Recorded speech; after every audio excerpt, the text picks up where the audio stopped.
Bah écoute, je suis pas étonné, hein, j'ai déjà tourné avec des mecs chargés en sparring. Je connais le ressenti et c'est le ressenti que j'avais avec Élisée. Surtout qu'il y avait les 8 kilos de plus en ma défaveur, ça c'est de ma faute. J'étais pas dans ma catégorie de poids, c'était un moyen d'entrer à l'UFC. Mais bien sûr que les stéroïdes, bah ça a fait que effectivement que bah, la puissance d'impact n'est pas la même, hein. Tu te sens comme un junior alors que faut imaginer que la force qu'il va développer, ça va être celle d'un adulte et toi, celle d'un adolescent. Voilà, s'il fallait faire un comparatif pour que les gens se rendent bien compte de la différence, c'est la différence entre ta force à 20 ans et celle que tu avais à 14 ans. Donc clairement, il y a encore il y a une grosse marge. Donc ouais, bah pas étonné. Après, ce qui est chiant, nous, c'est pas comme Armstrong qui mettait la dose aux gars en vélo et qui disparaissait de leur champ de vision. Nous, la grosse problématique, c'est que c'est des dégâts à vie sur ton corps que tu subis dans l'octogone des fois parce que le gars va défendre deux ou trois amenés au sol de plus ou va se relever facilement, chose qu'il aurait peut-être pas fait avec une puissance lambda et derrière va te faire payer le prix fort. Donc voilà, ça peut coûter cher. Ça peut coûter des os cassés, beaucoup de sang et une addition assez salée. Benoît, on se retrouve donc, on est 2 semaines et demie après cet événement, cette UFC Paris où les Français ont régalé, 5 victoires sur 5. Tu avais bien entamé les hostilités avec cette victoire au deuxième round par KO contre Gabriel Miranda. 2 semaines et demie après, avec un peu de recul, Benoît, quel souvenir te reste de cette électrisante soirée du 3 septembre à Bercy? Salut Alexandre, salut AMC Sport. Bah écoutez, ça a été une soirée forte en émotions. Ça a été une soirée, je pense, qui m'a fait prendre conscience de l'engouement du MMA en France parce que le public a été incroyable. Le public, il a répondu présent. C'était vraiment, je m'attendais vraiment pas à ça. Et ouais, j'étais agréablement surpris. C'était beaucoup d'émotions et ouais, une expérience inoubliable, ça c'est sûr.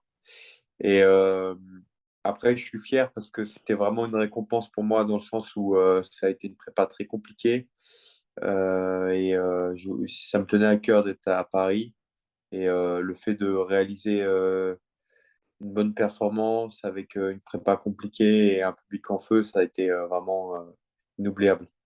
Avant de revenir sur ta perf, on reste un peu sur ce public parce que tu étais le premier, à jamais le premier, hein, comme dira l'expression, tu resteras le premier combattant français à avoir fait un combat UFC sur notre sol. Et dès ton entrée, tu rentres sur scène Saint-Denis Style. D'ailleurs, j'ai bien aimé le petit clin d'œil à ton nom, bien sûr. Et on sent, il y a une communion populaire dès que tu rentres.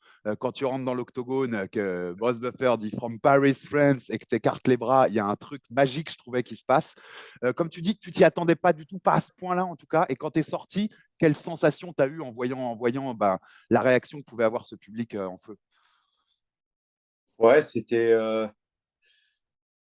m'a fait passer presque dans le monde virtuel parce que t'es pris par l'engouement populaire et puis c'est, moi j'essaie de rester concentré sur mon combat parce qu'il y avait quand même un combat à mener. Et voilà, j'ai été un petit peu pris par le public. J'ai eu des phases où j'étais pas là, où j'étais absorbé par l'événement, j'étais absorbé par le public. Et j'ai réussi au cours du combat refocaliser entièrement sur mon adversaire et ce que j'avais à faire dans la cage, c'est-à-dire livrer une bonne prestation. Mais ouais, c'était incroyable, hein, j'entendais des Benoît à droite à gauche, ça chantait, ça criait. Et bien sûr, ouais, le son musical, petite dédicace à Alec, qui est un des fils de Daniel, et qui a créé un mix entre le chant des commandos que je chantais à l'armée quand j'étais jeune engagé et Sensei Style de NTM. Donc ça fait 3-4 combats que cette musique m'accompagne et à chaque fois ça me donne des frissons. Et pour celui-là, elle était particulièrement bien choisie parce que ça a aussi chauffé le public d'entendre tout ça. Tu disais, tu t'es littéralement, il y a eu, même si ça dure qu'une seconde, il y a des moments où tu t'es un peu arrêté et tu regardais le public en disant waouh. Tu as eu ça dans la cage? Ouais, ouais, ouais, ouais, il y a eu des moments, ouais, il y a eu des moments qui étaient assez incroyables et enfin, il y a des moments où je regardais à droite, à gauche et surtout dans mon entrée, c'est-à-dire quand je suis sorti des vestiaires combattants pour passer sur le long chemin menant à la cage, c'est là en fait où mon focus était sur l'ambiance et sur le public plutôt que sur mon combat parce que c'était incroyable, quoi. C'était le feu. Et du coup, ouais, c'était presque pour moi comme dans un rêve, en fait. C'est passé super vite après le temps. C'est-à-dire que j'ai pas vu le temps passer. Je, j'ai réalisé vraiment que j'avais fini le combat que quand je faisais le chemin retour depuis la cage. Ouais, un petit côté rêve éveillé qui se passe tellement vite parce qu'il y a tellement d'émotions qui tournent autour de tout ça, quoi. Dans ta performance sportive, est-ce que ça a joué? C'est-à-dire, moi, de loin, j'étais un peu placé en haut. En plus, on était sur le plateau RMC Sport. J'observais tout ça de loin. Et j'ai senti, mais je peux me tromper, c'est toi qui me diras, j'ai senti ton envie habituelle, ton côté généreux, combattant généreux qui donne de l'effort et qui va à la bagarre.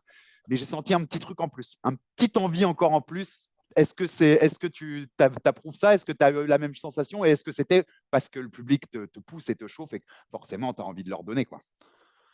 En fait, c'est surtout les moments arrêtés. Quand c'est dynamique, tu ressens moins le public.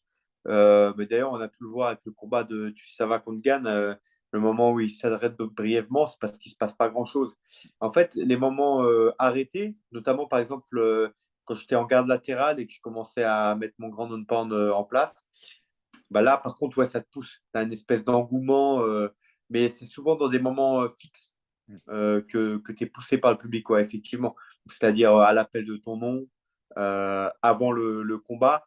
Et dès que ça s'arrête de bouger et il y a un scramble qui est un peu bloqué, qui a une position qui est un peu fixe, ou que ça se jauge un peu, c'est là que le public, l'engouement du public, qui joue sur le combattant local, quoi. Et c'est là qu'on le ressent. C'est-à-dire que ça va t'inviter à donner un coup de coude en plus au sol, alors que peut-être que tu l'aurais pas mis s'il n'y avait pas le public. Et donc, ouais, ça te pousse à être encore un peu plus généreux. Après, voilà, faut pas se laisser non plus. Euh, c'est grisant, mais il faut pas se laisser non plus dominer par le public et par la foule. Parce que la foule, elle peut pas rentrer dans la cage. Mais ouais, ouais, tu peux utiliser, en tout cas, cette énergie, c'est une énergie ultra positive. Si tu sais bien l'utiliser, bien l'emmagasiner. Et donc, je m'en suis servi, notamment quand j'étais en garde latérale et que j'ai commencé à mettre mon grand pound, j'ai été vraiment généreux. Il n'y a que toi qui peux me répondre à ça, c'est toi le combattant. Mais en sortant de ça, je me suis dit, ces cinq-là, les cinq Français qu'on va dessus cette soirée-là, je pense que ça va être compliqué de ne pas avoir très, très, très envie de recombattre en France ou à Paris ou ailleurs en France d'ailleurs. Tu vois ce que je veux dire? Si ton prochain combat, on te propose l'UFC Apex devant 500 personnes, sans ambiance, il y aura une petite déception, non? Après ce que tu as vécu là. Non, dans le sens où je sais que le FC en France, ça sera une fois par an ou une fois tous les 2 ans.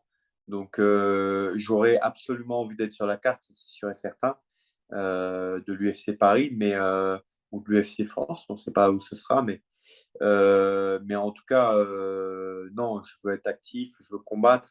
Le combat, c'est le principal, mais bien sûr, à l'approche d'un combat de l'UFC, je serais capable d'annuler ou de repousser une date potentielle pour être présent avec 100% de mes moyens cette fois-ci à l'UFC Paris. Toi, tu l'as vécu comment, ta performance sportive en elle-même? Comment tu définis? C'était, on savait, changement d'adversaire, Gabriel Miranda au dernier moment, qui était très dangereux au sol, au grappling. Tu as plutôt bien dominé. Tu as mis un KO, on en avait parlé dans notre interview avant l'événement, où tu n'avais qu'un seul KO officiel dans ta carrière, puisqu'il y en avait eu en Pancras qui n'avait pas été bien jugé comme ça. Comment tu juges ta performance globale? Nous, on a l'impression que c'était maîtrisé de A à Z et que tu as prouvé que tu étais supérieur dans la cage ce soir-là, Benoît.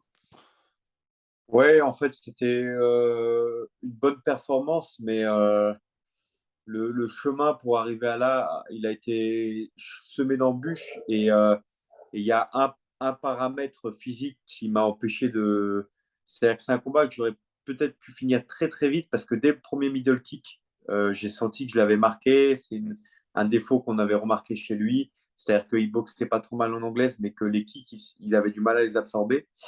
Mais le problème, c'est que je repose la jambe sur mon premier middle et je sens tout de suite qu'il y a un truc qui ne va pas au niveau de l'orteil.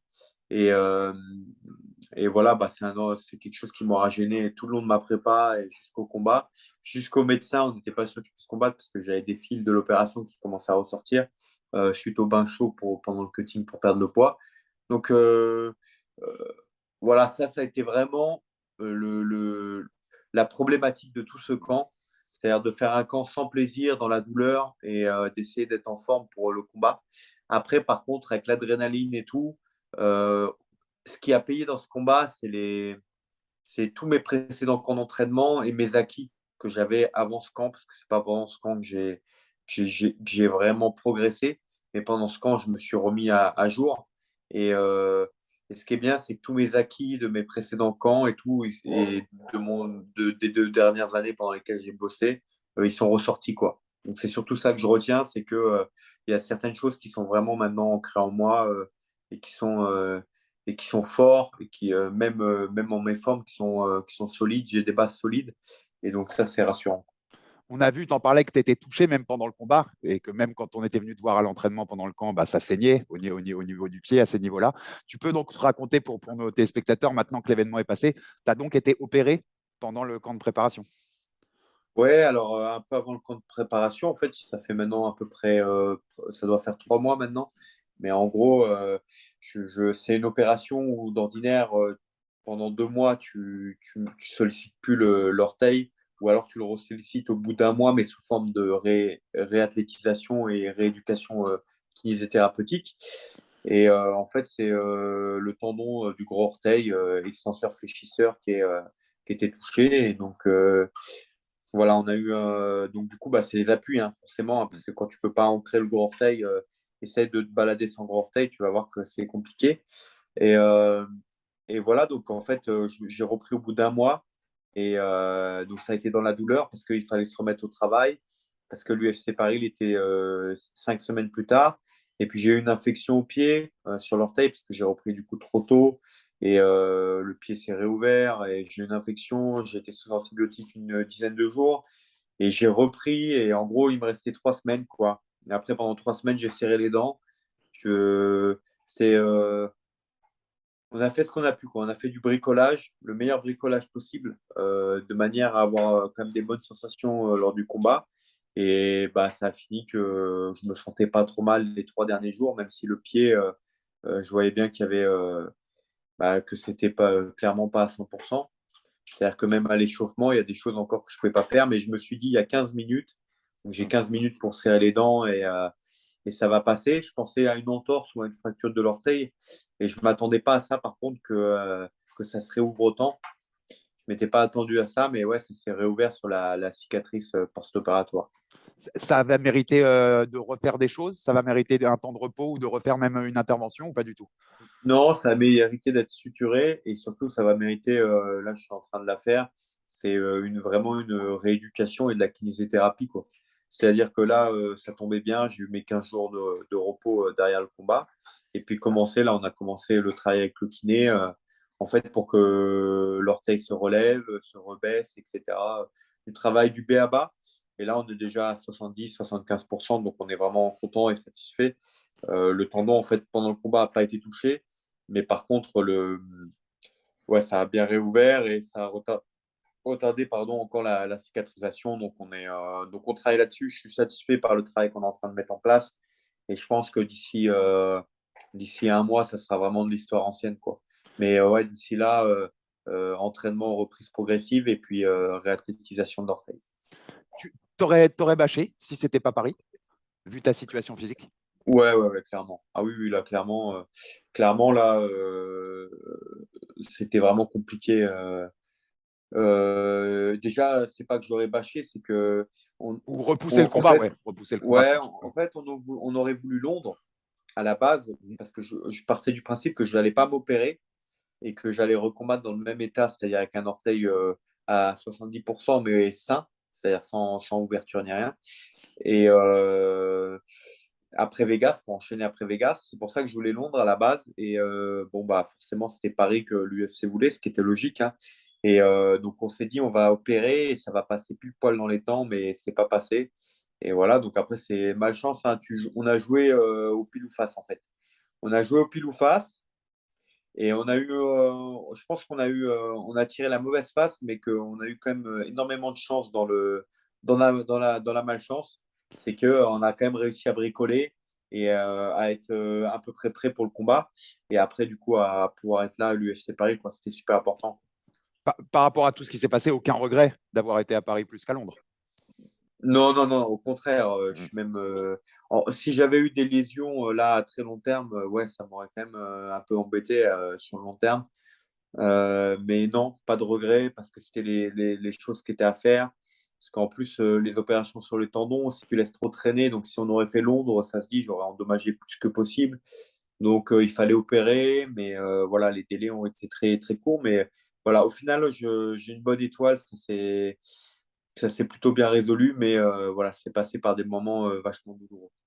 Tu m'as dit ces dernières minutes de choses, tu m'as dit dans un mois, en gros, pour reprendre, être à 100% et pouvoir reprendre en l'entièreté de mes moyens physiques. Et je veux rester actif. On te connaît sur ça, tu veux combattre et tu n'es pas un combattant qui attend 6 mois pour, entre deux sorties dans la cage. On est 2 semaines et demie après un UFC Paris. C'est en plus une question intéressante, je pense, pour les gens qui vont regarder cette interview. Est-ce que 2 semaines et demie après un événement, on est déjà dans la suite? Est-ce que tu parles déjà avec Daniel Warin et ton manager d'un possible adversaire? Est-ce que vous parlez déjà à l'UFC? Est-ce qu'il y a déjà des dates qui sont, même si tu ne nous précises pas exactement, mais qui sont un peu sur la table? Comment ça se passe 2 semaines et demie après un camp? Ou alors on n'est pas du tout là-dedans encore? Ouais, si, si, j'y suis déjà retourné. Ça fait quelques jours que j'y repense. Bon, en général, 10 jours après un combat, ou plus tard, 10 jours après un combat, je suis déjà dans le futur. Donc là, clairement, moi, le combat qui me ferait rêver, et c'est ce qu'on est en train d'essayer de demander, et on verra bien où ça aboutira, c'est Rafael dos Anjos au Brésil, à Rio, ça serait incroyable.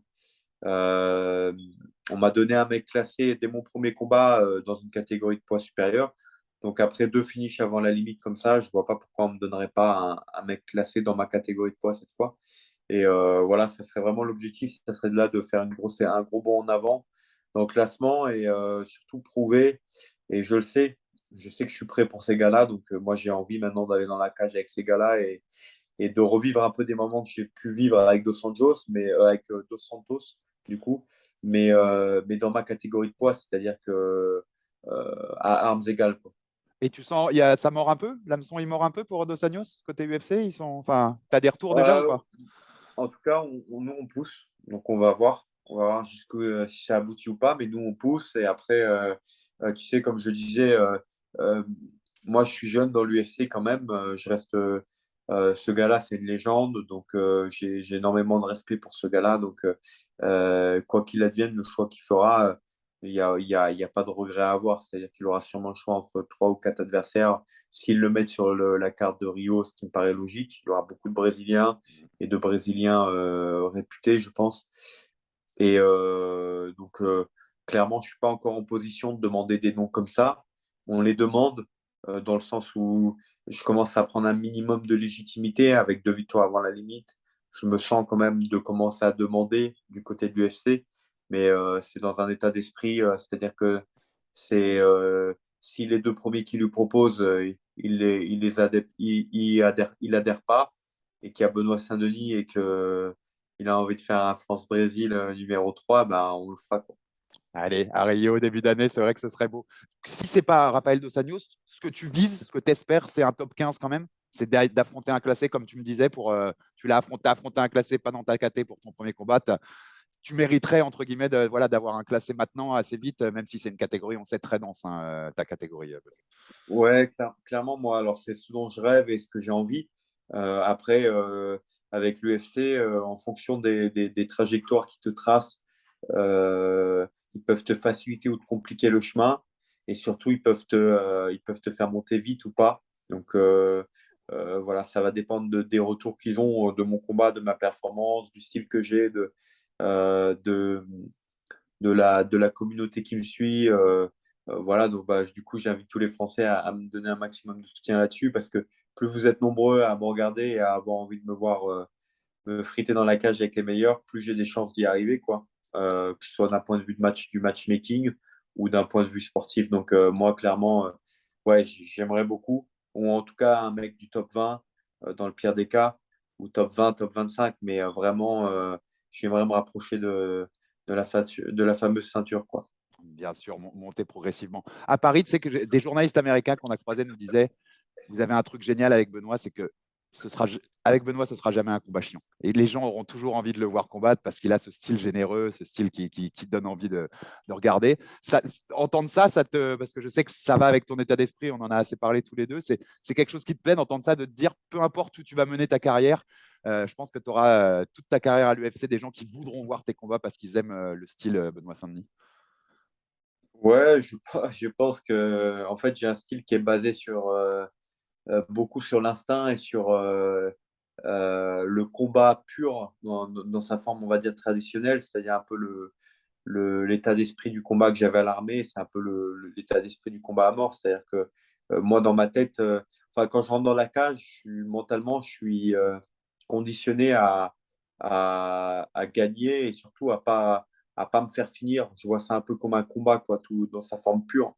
Ce qui fait que je serai toujours un adversaire compliqué pour mes adversaires et que je ne me rends pas non plus la tâche facile pour gagner parce que je veux mettre une telle pression que j'ai envie de le faire lâcher en face, que en fait, il n'y ait pas de doute dans la tête des gens. Ouais, je suis pas. Il y a des côtés où je suis tactique, mais ma manière de combattre fait que je pense que les gens, effectivement, auront, comment dire, leur dose d'engagement qui sont venus regarder. Ouais. Je confirme. Il nous faudra notre dose de BSD de temps en temps dans la cage. Je te confirme, Benoît. Je finis par deux petites questions. Merci pour ton temps, hein, comme d'hab. Est-ce que tu as vu la vidéo récente? Je vais te titiller là-dessus parce que je sais que tu nous en avais parlé. Tu nous avais parlé de lui sur le plateau. Est-ce que tu as vu la vidéo récente de Paddy Pimblett qui soumet 10 militaires, 10 marines de suite lors d'un stage à San Diego? Il fait du jiu-jitsu avec des militaires et il y en a 10 de suite à qui il met des soumissions. Tu l'as vu ou pas? Alors, j'ai vu je crois que je l'ai vu passer. Je ne l'ai pas regardé, mais je l'ai vu passer. Oui, je l'ai vu passer sur YouTube parce que c'est un mec qui est énormément suivi. Forcément, moi, j'aime bien les. Là, en ce moment, en plus, il y avait la DCC, donc des vidéos de sol. J'en ai regardé à l'appel et je suis tombé dessus à un moment donné. Ouais. Donc, je l'ai vu, j'ai dû voir 2-3 minutes.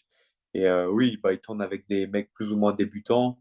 On va dire que des mecs entre ceinture blanche et ceinture bleue, et il les soumet au fur et à mesure. Mais avec des mecs qui ont quand même un bon physique, donc ça restait un entraînement correct pour lui et c'était intéressant pour les militaires. C'était cool, je pense que c'était l'état d'esprit, il était fun, il était sympa. On a fait une émission à Fighter Club sur l'ADCC aussi cette semaine parce que c'est une compétition qui mérite d'être mise en avant. Mais là où je voulais venir, tu vois où je voulais venir, est-ce que le militaire, Benoît Saint-Denis, l'ancien militaire, n'a pas envie de call out Paddy pour lui dire je sais qu'on n'a pas ça tellement chez nous en France, tu vois, ce côté trash talk un peu call out, mais en plus profiter de sa notoriété et lui dire bah, si tu veux un vrai militaire, il y a Benoît Saint-Denis qui t'attend, Paddy. Tu peux y aller, hein, t'es face caméra, n'hésite pas. Non, en fait, Paddy Pimblett, moi, ça m'excite pas parce que je le trouve pas bon, pour être honnête. C'est pas que je le trouve pas bon, c'est que je trouve que je trouve que déjà, il a pas de c'est pas qu'il a pas de menton, mais c'est qu'il se jette comme un débutant et que pour le moment, il est tombé sur des mecs qui avaient pas trop de lutte. Le seul mec qui savait lutter, là, c'est le dernier qu'il a pris, qui était pas trop mauvais, mais d'ailleurs, le premier round, il a subi quasiment tout le début. Juste, il a un très bon sol et les mecs, je sais pas comment et à chaque fois il se retrouve à l'avoir dans le dos alors qu'au début il domine. Euh, pour l'instant, bah, la preuve en est, c'est qu'il y a Tsarukian qui l'a call out. On n'a vu aucune réponse. Hein. Par contre, Tsarukian, s'il manque d'adversaire, ça c'est un adversaire qui m'excite. C'est-à-dire que Benoît Saint-Denis, il n'est pas là pour les. Il est pas là pour les. Moi, je suis pas là pour le buzz. Moi, je suis là pour le côté sportif. C'est-à-dire que moi, mon but, c'est de faire des guerres et de taper les mecs comme Eliseu que j'ai pris, que personne ne veut prendre en fait. Donc Sarukian, il en fait partie. D'ailleurs, il a call out pas dit. J'ai vu aucune réponse derrière. Par contre, Sarukian, si tu as envie, Benoît Saint-Denis, il est là et je suis prêt à te faire la guerre. Et c'est un mec comme ça, c'est avec un mec comme ça que j'ai envie de me jauger parce que c'est ce mec-là, par exemple, il fait partie pour moi des cibles potentielles parce que c'est un mec, pour moi, une victoire contre ce gars-là, sportivement, je parle des spécialistes, hein, je parle pas du grand public, mais sportivement, les mecs, si BSD il tape Tsarukyan, ils se disent ah ouais, en fait, Benoît, en fait, la ceinture, c'est pas juste un rêve, c'est du domaine du réalisable. Et voilà, donc là, mon prochain objectif, c'est de taper un mec dans ce style-là. Et en tout cas, de tout faire pour le taper et de lui livrer la guerre pour essayer de gagner et voilà, et faire et que les prochaines fois qu'on parle de BSD, ça soit pour dire, bah, en fait, en France, on a un contender lightweight pour la ceinture. Mais je rebondis parce que tu me disais, et tu as raison, que tu cherches des défis plus, voilà, plus grands que ce peut être Paddy, mais je n'allais pas rebondir là-dessus. Mais si l'UFC venait te dire, on t'offre Paddy en Angleterre et tu peux y aller, là t'irais quand même, tu aurais envie d'aller tuer la hype, tuer, c'est peut-être un mot fort, mais arrêter la hype. Bah, écoute, si mon vœu il n'est pas exaucé d'un top 20, oui, clairement, on acceptera tous les combats. Et oui, pour moi, je pense que Paddy, c'est un très bon combat pour moi, hein. C'est un très très bon combat pour moi. Donc, d'où le fait que euh, je pense pas que l'UFC m'offrira Paddy Pimblett parce que c'est la poule aux yeux d'or en ce moment. C'est-à-dire qu'ils sont en train de monter un peu à la McGregor. C'est pas McGregor dans le personnage et je pense que sportivement, il n'a pas le talent qu'avait McGregor, mais c'est un potentiel top 20, top 15, fin du top 15, je dirais. Potentiellement, il peut battre certains mecs, mais surtout un potentiel gros pay-per-view. Et ça, c'est une partie ultra importante de l'UFC. Mais moi, je vais être vendeur de par deux choses, c'est la violence et l'intensité de mes combats et, et, euh, et le niveau sportif que j'apporterai dans la catégorie. Donc, je vais continuer à travailler dur pour essayer de concilier ces deux choses-là. Je pense que déjà, quand tu as ces deux choses, l'UFC te fera ta com d'elle-même, en fait. Bien sûr, bien sûr. Et tu as raison, je pense que tu n'es vraiment pas le profil qui veut le mettre dans les pattes de Paddy en ce moment. C'est pas le genre pour faire monter la hype tranquille. Et ma dernière, on sort un peu du sport, mais obligé, Benoît. On savait que tu avais un autre événement très important avant l'UFC Paris qui était ton mariage la semaine d'avant dans les alentours de Montpellier. Tu as pu faire la lune de miel après l'UFC Paris, tu as pu en profiter sans nous donner des détails, mais voilà, est-ce que tu as pu quand même enfin savourer cette union avec madame? Ouais, bah oui, on en a bien profité. On est allé sur l'île de Malte, c'est franchement incroyable. On a été dans un bon hôtel et on s'est régalé. Alors, ouais, Malte, juste incroyable et beaucoup de chance parce que la destination, on l'avait choisie avant le combat. Et avec l'orteil, les 4-5 premiers jours, c'était un peu compliqué de marcher. Et donc, c'est une destination qui faisait que on avait la mer pas trop loin. Et c'est pas la Réunion, donc il n'y a pas de randonnée de 4-5 heures de prévu sur le planning. Donc, non, on s'est régalé. Et quand j'ai pu recommencer à marcher, on a visité un petit peu et ouais, c'était magnifique. On a fait la Valette et les trois cités historiques de Malte. C'était ouais, c'était vraiment sympa et on a bien profité pour le coup.